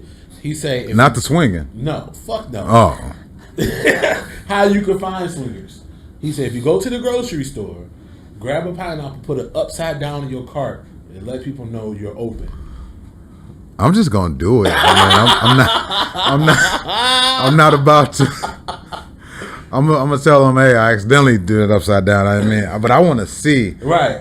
like, what is the person's approach? Hey, I see your pineapples. Yo, upside that's what down. I'm saying. So I'm like, it needs to be more of a secret than that, right? I feel like they should walk up to me and go, "What's 2 + 2?" If I say 4, I'm not a swinger. But if I say 6, then it's game on, right? Like That's crazy as hell. Like, I always thought if I see the pineapple in somebody's cart, it just meant that they was concerned about if somebody swallowed their shit. I just like pineapple, man. Pineapples are good. I've been trying to really watch my sugar intake. You know, I know it's a good form high of sugar, it's yeah. a good form of glucose, but it's too good of a form of glucose. And got to watch my sugars, man. I didn't. It's a natural sugar, but it's heavy. Yeah, I didn't know fruit was that fucking bad, but A shit. lot of fruit. It's all glucose. A secret meeting about pineapples, and it's meant for swingers. God, dog. Talk to Alan, man. He told me, man. And, I just watched that Vacation Friends with Lil Rel last night, and they did some swinging shit in that movie. did you Man. see any pineapples? Now that you mention it, I think I saw a pineapple. I'll be looking on time. Hour 30. All right, let's get ready to wrap this up. I wanted to talk about remakes and reboots, but go ahead, man. No, okay, we do this real quickly. Again, I put this on Facebook, and any questions we're gonna try to get to. One of my homies, he asked, let's talk about the Afghanistan situation. Are you well versed in what's going on? You talking about the reboot of the Taliban? Yeah. It's right here in my segue. The reboots and remakes. Sweet. We are talking about reboots and remakes. Taliban never left, man. They never left. They had to do what they had to do to get back on wherever they at. All right. So people who are not well versed, we went over there to stop the Taliban. That was an initial response. To 9/11. That was what was said. Okay. Why are you shaking your head? So I'm just like you already like, you know, kind of backtrack. That's what we're seeing. Yeah. Yeah. Let's go surface level. Right. Okay. We went over there to stop the Taliban because they overthrew the government that was installing their regime, right? So we went over there to stop them. We never, like you said, we never fully did. No. We kept them at bay, but thanks to a lot of political pressure, they had, Trump even said he was pulling people out of the Middle East, Afghanistan. We supposed to went over there and trained them so they can learn how to fend for themselves. It's been 20-something years. Yeah, a little under 20. So let's go 15. Yeah. 15 years they've been over there training people to defend themselves. How much longer did we think we got to train them? At 15, you'd have trained the generation. Yeah. Like, I mean, it's just but like. hold on, but we're foreigners over there trying to teach them how to protect themselves. I feel like if they wanted the Taliban not to be there, they would most definitely. They overthrow regimes all the time. If they really want the Taliban to be there, they would have trained more or done a lot of work themselves. So the plan was to pull them back. The president was like, "No, y'all can go ahead and leave. We got it. We can hold them off. Yeah, shit. Within, I think within 2 days, the city cabal was took over, gone. Yeah. Within 5 days of that, they was back in power. Now, but the Taliban is they saying they're a new Taliban. They're going to give women more rights. They're going to not be as I guess radical as they were. But that's You have heard of the new GDs in Chicago. New GDs. We no longer gangster disciples. This is growth and development now. Wait, come on now. When did it stop being growth? I thought it was always growth. It was whenever they want something to appeal to the masses, so that the organization continues, they will say whatever needs to be said. The Taliban will always be the Taliban. It's always going to be radical. So you know what? So it makes me wonder because you say the media paint these portrayals of people. Yes, they do. Do we have a wrongful portrayal of them? It's their country. I think that we should allow countries to govern themselves the way that they see fit. Just like what happened with Saddam Hussein. They spent so much time overthrowing Saddam Hussein over some beef that they had back in 91. Right. You know what I'm saying? I get it. You know, you pissed off that a motherfucker tried to kill your daddy. Right. But come on, man. This is their country. It's their country. And we try to go over there and tell them, oh, this is how y'all should live. And literally the moment we leave, they go back to what they were doing. See, what happens with the American government is we, and I don't even want to say we, them, goddamn. These motherfuckers, they have the tendency to exploit areas or get involved in areas where they can capitalize off of that country's resources. 100%. So when they colonized Africa, it was based on resources: gold, diamond, oil. Africa was a what's Scarface say? A great big pussy waiting to get fucked. So you got all of these different countries, and whatever was going on in Afghanistan, they depleted it. You know what I'm saying? So they was like, okay, we can leave now. All right, we're done. And when we left, Taliban said, okay, we back now. You know? It's just crazy that Taliban ran it before the U.S. Invaded. Right. They invaded. They lost their spot. U.S. for 20 years. Yeah. Taliban is back in power. So that Within a week. That makes this whole 20 years pointless. Nothing. No, resources. No, it was resources. They definitely. I say in a Surface level. and on the subject of human lives that were lost, it makes it pointless. War. Because I know a lot of those people can, if they look at it how I'm looking at it, if I fought anything for 20 years just for it to end up with the same result, I'm gonna feel like I got duped by the universe. The universe just had me waste 20 years of my life fighting, whether no matter what. Well, if you're on the Taliban side, you know it's a victory. But people on the opposite side who probably was glad they didn't have to live under that regime no more, they probably feel pointless to them. Yeah, but they trying to leave, and that was a lot of things we seen all that on the news. How the airports was flooded, the last few flights was coming, and people was trying to strap themselves to the wheel, falling out the sky. Yeah, oh yeah. That's a long way down. But let's simplify this though, and think what the war was really on. The war was on terrorism. Right? So when it comes to a war on terrorism, that's the stupidest fucking war. That's worse than the war on AIDS. That's worse than the war on drugs. You have a war on some shit before it happens that you can't tell that it's like a war. It's like having a war on carbon monoxide. You know what I'm saying? On some shit you can't foresee happening. Like nobody foreseen the Boston Marathon explosion. Right. This shit just happens. Right. You know, up your security. If they had foreseen it, they'd have stopped it. If they have foreseen it, but I've yet to see, aside from that bullshit that goes on at TSA when you're at the airport, they should put metal detectors everywhere if you really want to stop terrorism. You know what I'm saying? But they don't want to do that because terrorism is money. Racism is money. Anything with an ism after it is money. So with the Taliban being back, they were never gone. 100%. No, they was always there. A lot of them got trained because it was military. They infiltrated Afghanistan forces that the U.S. led Afghanistan. So like, I had seen some pictures comparing the first time Taliban took over and comparing it to how they look now. And a lot of people pointed to how they was holding their guns. Mm-hmm. When they first took over, everybody had their hand on a trigger. You know how they posed at the podium and the desk or whatever. Yeah. They had their hand on the trigger. That's improper training. That's an accident waiting to happen. Now, what you see in the movies, finger out. Yeah. Everybody holding the gun with the finger out. That's training. So these people that the U.S. trained to help keep the Taliban out was actually with the Taliban because that's what they want there.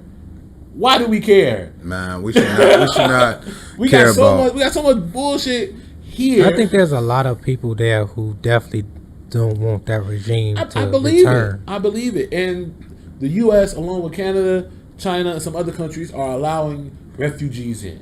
Well, let me ask this to y'all. What is it about America that make groups like that hate America? Because we superimpose ourselves onto their cultures. That's one of the major reasons I can think of. Right? Now, everybody hates the motherfucker at the top. Keep it a buck. So you honestly think America, I mean, we're a free country. We do a lot of free shit. But I think that this isn't the most equipped country in the world. Like, we don't have a lot of exports. Our resources is debt, healthcare. They want to make sure people stay sick. Like, we don't have any. We rely on a lot of imports from other countries. Our clothes, our food. But I think on the a lot of the fucking chicken. America is number one. That's because that's how we again present ourselves to the media. I see America. If I was on the outside looking in, I would see America as a bully, a broke bully. Right. You know, You ever had that kid in school that wanted to steal everybody's lunch money, but we didn't know that the reason why they were stealing their lunch money is because that motherfucker ain't eating at the house. Right. So we have nothing to really eat off of aside from entertainment, debt, healthcare. You know, other than that, what are America's resources? Us. That's the debt. Cultural. That's the debt. Culture, Sick people. right? Because the amount of people who know American English goes to show you how much of a culture impact we have. The people, when you go to other countries who English is not their first language, only the educated speak American English. Yeah. Because culturally, you need to know that. Consumerism is high in this country, so the reason That's what makes us an important commodity. yeah. Again, people hate the motherfuckers at the top. Now, again, do I think we're at the top? Not necessarily. It's other countries doing it better.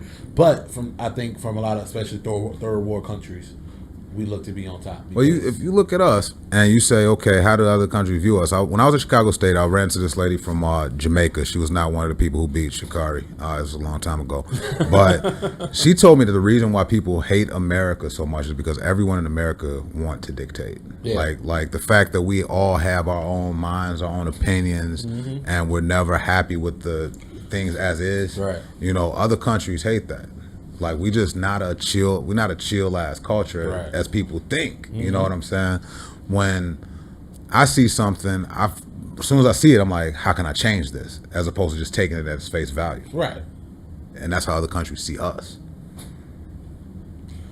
I hear you. So, I dig it. I mean, with the Taliban, hopefully they just stay their asses in Afghan and don't hop on no planes. I got my opinions about 9/11, but I ain't gonna share them on your podcast. Next time. No, I'm never gonna share these in the public forum because I value life.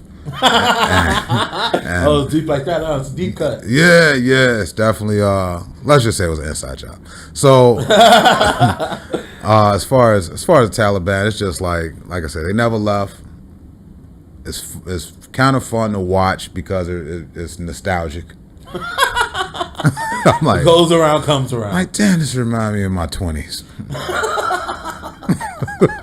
Look at the Taliban coming back. All right, man. We are winding towards the end of this podcast, man. You got anything else you want to talk about? Man, I'm not gonna say Candyman 5 times in the mirror. That's for sure. Never. I'm about to. I'm gonna go check it out tonight. I'm gonna go check out Candyman tonight. All right, post about it so I know what it's about. I will post it, and I love to see successful reboots. You know, so I want to see what's going on. Taliban and Candyman, they winning right now. There's two things I've been asking. What was the wings or tacos for life? Oh, wings. Wings. Oh, not boneless either. Bone in. Bone in. Oh yeah. And before we wrap, I always ask, you got any crazy conspiracy theories other than 9/11? Other than 9/11, my favorite one is flat Earth. I always ask about flat Earth. The only conspiracy theory I have is that the vaccine is really a tracking device. You know, I don't think enough people signed up for the census, and I think to do the census in the middle of a pandemic was some retarded shit. Like, how the fuck are you counting people and people dying at the same time? Can you hold off on attendance? Like, why are you taking attendance right now? You take gone. It's here and gone at the same motherfucking time. You really gonna do the census while multitudes of people are dying? You could have just been like, okay, all right, we just gonna try. We're gonna do this 2 years, man. But the vaccine is a motherfucker. I think it's a money grab. For, like I said, healthcare is big as fuck as far as a slice of the pie of the economy. So for Moderna and Pfizer and Johnson & Johnson to be going head to head to see who could save the lives better is some weird shit to me. Yeah. Why don't they all join forces, create one motherfucking shot, and go from there? If it's in the best interest of humans. Yeah, if it's really in the best interest of humans, man. This is some capitalistic microchipping shit that's going on. And tracking us for what reason, though? What's the reason? Why they want to track us? For world control, you know, just to make sure they just like on social media, right? And here's another conspiracy theory, double whammy. So Have you ever been around your phone just talking about some shit? Like I was just talking about 5 years ago about just thinking about filing a Chapter 7 bankruptcy. When I tell you that I hopped on Facebook and they had 1 million attorneys and places I can go, I never text about this. I never did none of that shit. And all of a sudden I'm getting advertisements on my Facebook feed for bankruptcy. Right. So they want to be able to get into, I think, people's heads to know exactly what they can shop to them. So it's tracking for consumerism. Yeah, everything's based on consumerism. Everything's based on numbers, man. You know, I'm nothing. If I lock my phone, my screensaver wallpaper is the Matrix code, because that's how I think everything looks. Everybody's just numbers, man. Social security number, the amount that you're getting paid. If you're doing a comedy show, how many people can you fill in these seats? Everything is numbers. I heard it's a bunch of people who think our lives is a simulation. That we are in the Matrix. Oh, I think so. And yeah. What's the one? Neil deGrasse. I can't say it. Neil deGrasse. Tyson. Yeah, Neil deGrasse Tyson. There we go. Shit. You talking about the show Drake was in? No. The scientist Neil deGrasse Tyson. Some shit like that. He's Neil, an astrophysicist. Yeah.